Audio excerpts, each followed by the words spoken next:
અમારી જીવન દર્શન સાધના કેન્દ્રની 11 દિવસની આ યાત્રા હતી. એમાં એમના સાથે અમે વિતાવેલા સમયની થોડીક મારા મનના હૃદયની ભાવોની પંક્તિઓ હું રજૂ કરું છું.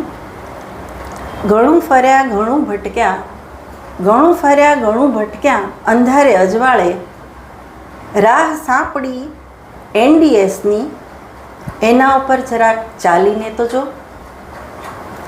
પાપ શું પુણ્ય શું કર્મનો હિસાબ શું, પાપ શું પુણ્ય શું કર્મનો હિસાબ શું, મોક્ષને સાધવા આ દેહરૂપી સાધન દીધું છે જેણે, દિલથી એકવાર એની બંદગી કરીને તો જો.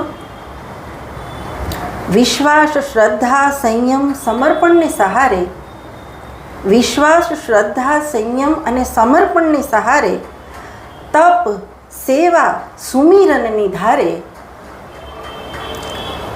એકવાર એ અંધારાને વેદીને તો જો.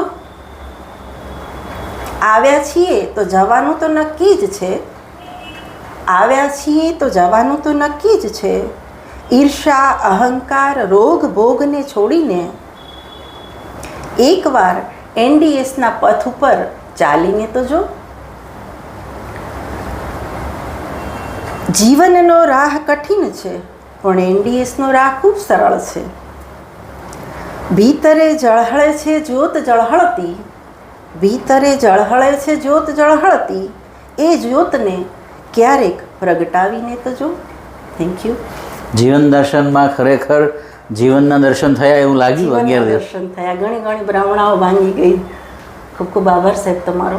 અને હવે કેટલો કોન્ફિડન્સ આવી ગયો લાઈફ માટે કે ઘરે બેઠા આરામથી સ્વસ્થ રહીને મરીશું કે દવાખાને રીબાઈને મરવું પડશે? ક્યારેય નહીં મરવા વારો આવે. હોસ્પિટલમાં જઈને રીબાઈને મરવાનો તો વારો ક્યારેય નહીં આવે, કારણ કે હવે હું બની ગયા ખુદના ડૉક્ટર ખુદ બની ગયા.